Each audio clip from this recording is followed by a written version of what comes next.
Eh bien bonjour à tous messieurs dames, bienvenue sur cette nouvelle vidéo, j'espère que vous allez bien, c'est Fuku. Aujourd'hui on se retrouve, on est le 27 décembre 2022, il est assez tard dans la nuit, les marchés ont tous clôturé, nous avons un CAC 40 qui a fait plus 0,70%, et oui on a été fermé hier, je vous le rappelle. Euh, Semaine très très légère, on n'a pas de grosses annonces non plus, mais ça bouge quand même sur les marchés, il faut le souligner.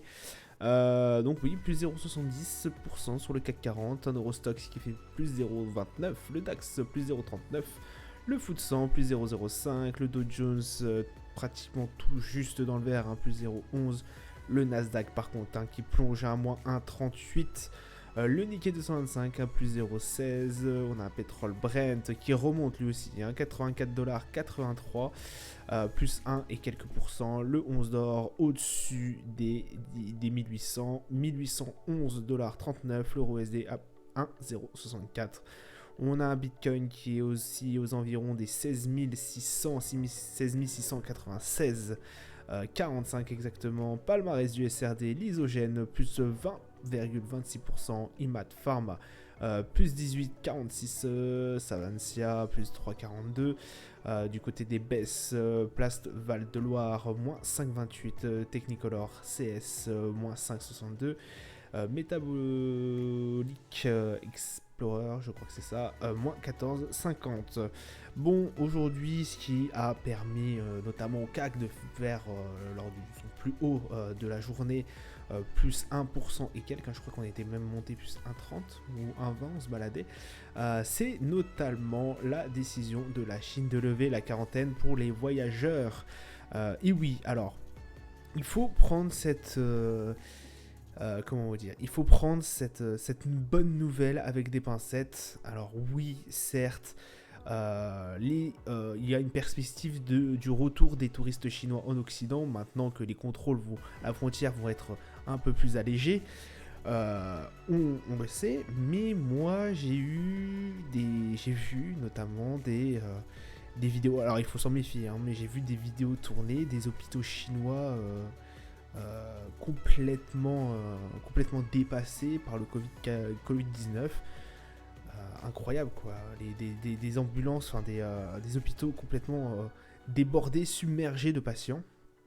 Donc oui, il y a un allègement, et on le sait de toute façon en ce moment la Chine n'est pas à la noce, hein, mais il y a un allègement du protocole de quarantaine, etc., pour les voyageurs. Oui, il y a un allègement du Covid-19, de la politique zéro Covid menée par Xi Jinping. Mais hélas, je crois qu'il y a toujours des tensions. Il y a toujours des tensions, on le sait.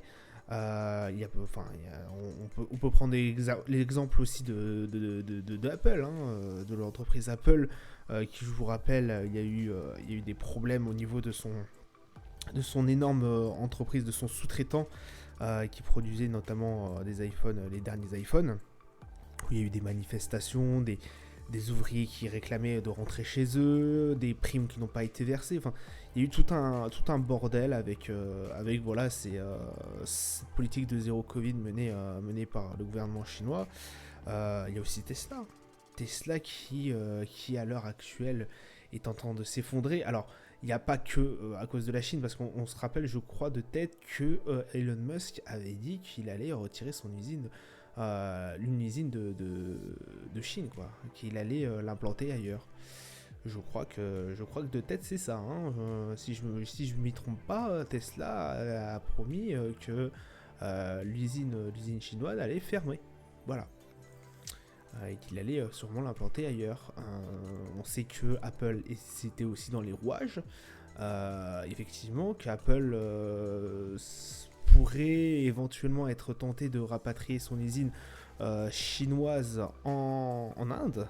Coût de main-d'œuvre toujours aussi faible.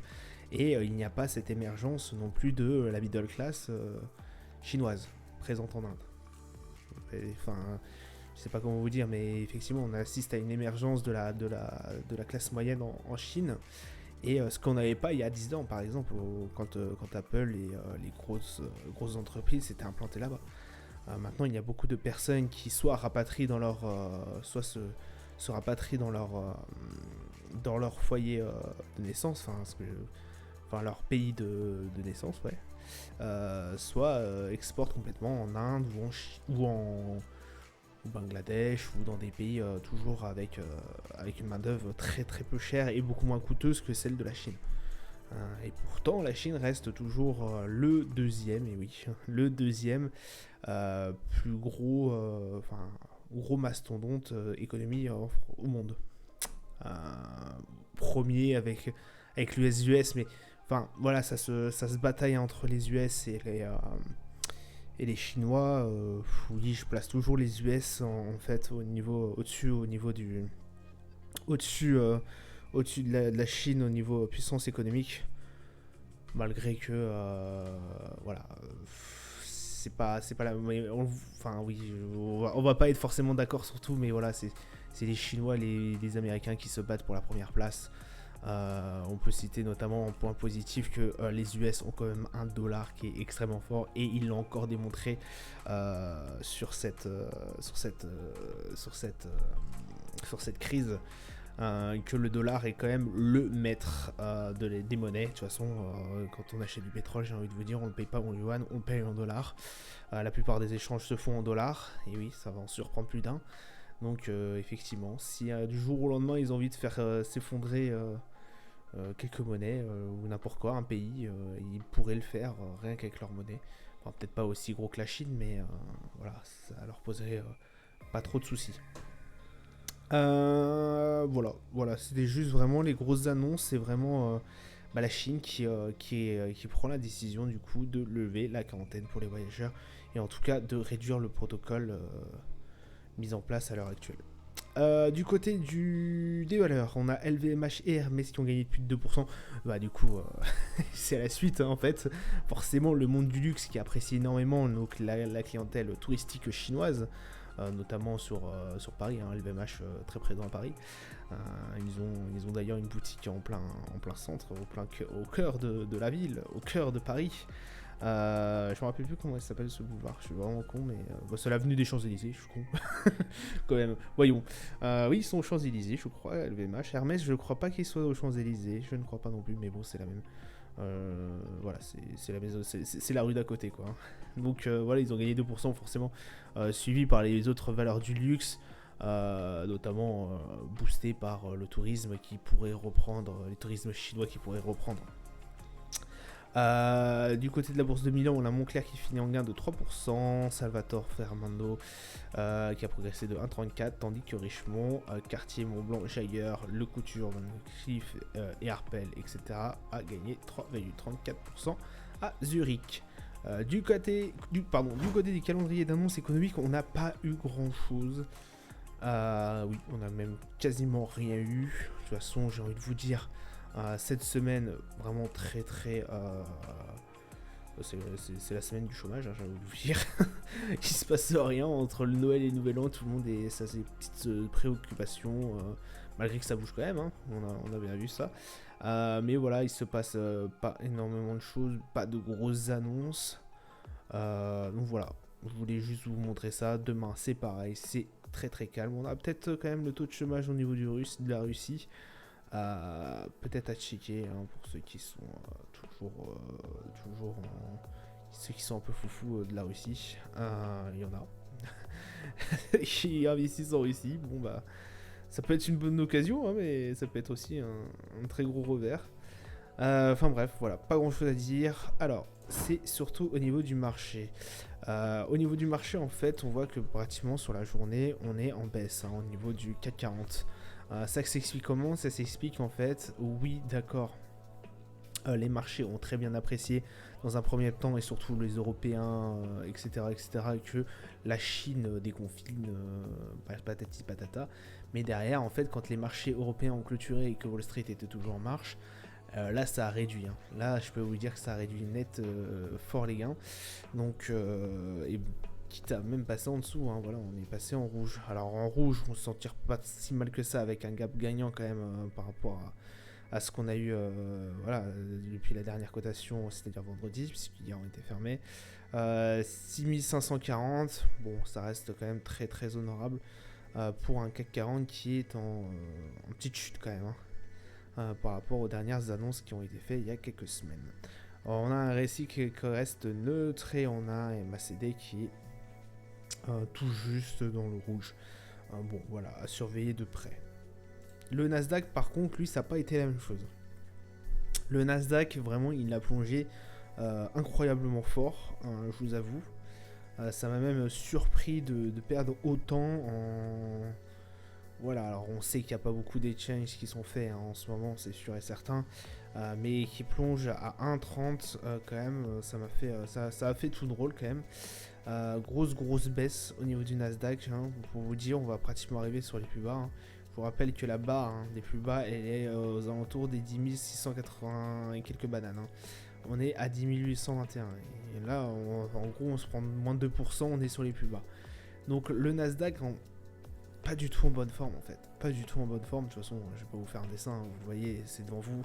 Regardez ce que ça donne sur un an, c'est compliqué, hein. C'est compliqué, hein. Je vous avoue qu'on a commencé à peu près d'ici, hein. Ouais, on était à peu près à là en janvier.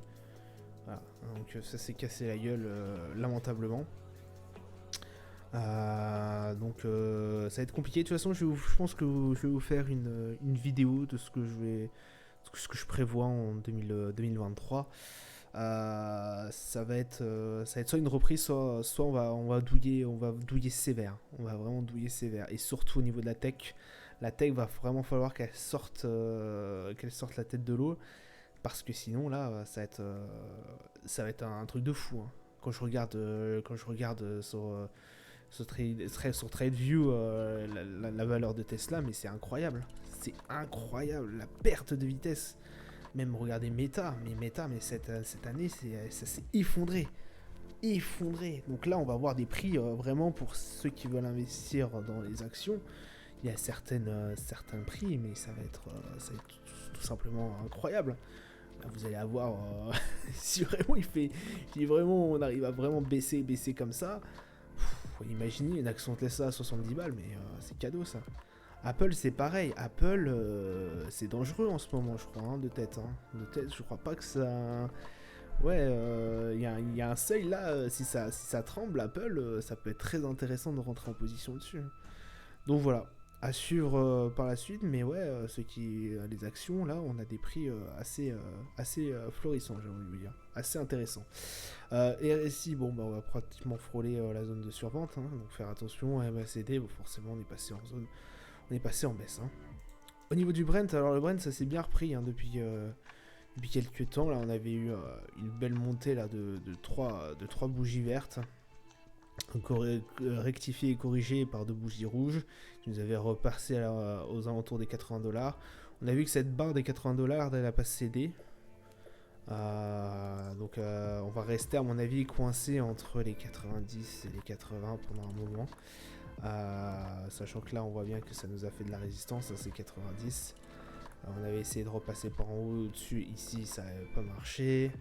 Ouais, franchement, oui, 80, je pense qu'on va se balader entre les 80 et les 90, peut-être pendant un moment. Même les $80, hein, on a passé 3 jours en dessous, c'est remonté après. Donc oui, c'est sûr que les $70 et quelques, on les franchira pas d'ici un bon bout de temps. Puisque de toute façon, les $70, on les avait atteints en fait en 2021. Et même si c'était en train de remonter. Et puis quand ça a pété en Ukraine, voilà, hein, février, mars, bam, c'est monté d'un seul coup, quoi. Donc là c'était quand ça commençait à devenir tendu, et puis voilà, ça s'est envolé à un moment donné, quoi. Donc ouais, à moins qu'on ait une baisse des tensions au niveau géopolitique, je le vois pas rester indéfiniment en dessous des 60, des $80, en tout cas pendant un moment, voire redescendre en dessous des 75. Pour moi ça resterait très compliqué. Après, je peux me tromper, hein, comme d'habitude, hein. MACD et enfin comme d'habitude, je me trompe, hein, des fois, mais voilà, je n'espère pas. Enfin, pour moi, consommateur, ça aurait été bien intéressant qu'il repasse en dessous des $70, mais pour moi, fondamentalement, je ne les vois pas, à moins qu'ils aient décidé, hein, d'un seul coup que l'OPEP+ décide de remonter la quantité de barils de façon astronomique, mais pour moi, je ne vois aucun, aucun bénéfice pour eux. Voilà, parce que là, pour l'instant, à mon avis, le baril qui se balade entre 80 et 90 dollars, ça leur convient assez bien. Hein. Voire même s'il peut atteindre les 90, entre 90 et 100, ça pourrait les convenir encore plus. Là, on a eu un peu un nouveau, hein. On a eu du nouveau, hein. Poutine qui décide que tous les pays où, où le baril russe où on a imposé là, un prix, bon c'est surtout pour l'Europe quoi. Je sais plus comment ça s'est tourné cette phrase là, mais voilà, on avait imposé le prix pour le pétrole, pour acheminer du pétrole russe, un prix plafonné. Et il a dit, bon bah voilà, tous les pays qui ont plafonné ce prix là, on leur vendra pas de baril, forcément. Donc bon bah voilà. Pour nous c'était pour ne pas financer la guerre de Poutine. Bon, après, on sait très bien comment ça va se passer. Hein. Il va les revendre aux Indiens. Les Indiens vont nous le raffiner et puis vont nous le revendre 4 fois plus cher que ce qu'on avait prévu. Donc voilà, ça va être le serpent qui se mord la queue. Donc bon, bref. 84,89$. On s'écarte un peu du sujet à chaque fois, j'ai l'impression. Le RSI qui reste assez neutre. Hein, et on a MACD qui reste bien baissier, mine de rien, hein, quand vous regardez. On est en baisse depuis un sacré moment, depuis qu'en fait on a cassé cette barre des 90$. On l'avait remonté très très vite, et puis là, bah voilà, depuis novembre, ça a fortement baissé. On a eu aussi la hausse des indices hein, depuis novembre, depuis début novembre, on a eu la forte hausse des indices qui a fait aussi pas mal chuter le Brent. Là, je vous avoue que je m'attendais à une plus forte hausse. Bon, après, ça a été notamment le fait que Wall Street a mené la baisse. Mais ouais, une plus forte hausse, effectivement, forcément, quand une puissance telle que la Chine dit que bon bah voilà le Covid ils vont peut-être arrêter de faire les gamins avec et puis rouvrir un peu l'économie chinoise qui est en peine, bah forcément qui dit économie relancée dit forcément plus de pétrole, plus de matières premières à acheminer, etc. Donc plus de consommation, donc plus d'achat de pétrole. Voilà. Grosso modo. Bon, ils avaient déjà dit ça avait bien fait monter les prix. Voilà. Pas un peu déçu qu'ils soient pas au-dessus quand même. Bon, on a bien monté. C'est vrai que le gap a été assez intéressant. Mais bon, voilà, ça n'a pas été non plus 84$ sous 89. On reste quand même bien haussier par rapport à la séance qu'on avait eu vendredi. Hein. Le gap du week-end a été significatif, hein, je pense. Donc voilà. Au niveau de l'or, alors l'or, voilà, on a 1810, on a fait une petite baisse. On n'arrive toujours pas à franchir ces 1818. On l'a franchi, on a essayé de le franchir vendredi, ça n'avait pas trop marché. Donc là, on reste entre les 1766 et 1810 et quelques. Au niveau du RSI, on est très proche quand même de la zone de surachat. Au niveau du MACD, on est bien haussier. On est haussier depuis le début de novembre, avec toujours la hausse des indices. Hein. On peut attribuer ça à la hausse des indices. Mais on n'arrive pas à franchir cette magnifique barre des 1818 qu'on n'avait pas franchi depuis un sacré bout de temps. Hein. Je vous rappelle, depuis 1er juillet. Depuis début juillet. Donc ouais, on pourrait la franchir. On a une belle zone de baisse hein, pendant un certain moment. Donc voilà. MACD bien aussi. Hein. Le DAX, voilà. On est toujours comme je vous l'avais laissé vendredi, donc c'est-à-dire sur une barre en fait aux alentours des 13 000, 14 000 et quelques, 13 922, je crois que c'est ça. Ouais, 13 922, pardon. Oui, entre les 13 000 et 14 000. Et en fait, cette barre ne cède pas. C'est-à-dire qu'on est en train de camper dessus. Ça fait 10 séances qu'on est dessus et ça bouge pas, en fait. Soit on prend un peu et puis direct après on les repère. Soit ça fait des allers-retours et en fait on est scotché sur cette barre. Voilà. On attend des nouvelles. On attend des nouvelles de l'inflation, de ce qui va se passer. Peut-être peut-être une grosse annonce qui va surgir comme ça, un tsunami, je sais pas, enfin n'importe quelle connerie qui pourra arriver. Et là, on est scotché à cette barre, et si vous voulez, à mon avis, il y aura que des grosses annonces comme ce que je viens de vous dire, ou la Fed, ou l'inflation, qui pourra faire bouger cette barre. Au bout d'un moment, ça serait bien soit de la casser, soit de remonter, de pousser dessus, et puis pour remonter aux alentours des 14 800. Au niveau du RSI, complètement neutre. Le MACD, bon bah voilà, on est complètement neutre aussi. Enfin, on est passé en zone de vente, mais c'est très très faible, quoi. Donc voilà, on va faire attention. On a eu un beau run au niveau du DAX depuis fin septembre, début novembre, hein, quand même. Bon, le S&P c'est à peu près pareil. Là, on campe aussi un peu au niveau des 3008 et quelques patates. On n'arrive pas à casser par le haut ou par le bas. Hein, regardez, hein, je vous mets le truc là, voilà, on n'a pas bougé. 3008 et quelques, on n'a pas bougé, on n'arrive pas à se saisir. Bon, après, oui, il y a aussi le fait que cette semaine est très peu mouvementée. Voilà. RSI neutre, MACD, bon bah, en petite baisse, mais ça reste assez frêle. On n'a pas été aussi. On n'a pas tant augmenté que ça depuis novembre. On a eu certes une rehausse, mais ça reste très superficiel, par exemple par rapport au DAX ou même au CAC. Dow Jones qui lui, bon voilà, finit par une petite hausse, mais vraiment très partielle, quoi. Bon, c'est pareil, le Dow qui avait tapé les 32 700 et quelques bananes, qui est rebondi. Bon, là, on va peut-être aller chercher les 33 008 peut-être, 33 700, ça serait déjà pas mal. Bon, pas non plus énormément de choses à dire. On est resté quand même sur un MACD, je crois, assez neutre, forcément, assez neutre. Le RSI neutre aussi. Voilà, pas de réelle tendance, on est bloqué on est en train de ranger en fait. C'est vrai qu'il y a une forte baisse depuis les annonces, etc. Mais entre les 32 700 et les 34 000 et quelques, on n'a pas eu gros mouvement depuis novembre, quoi.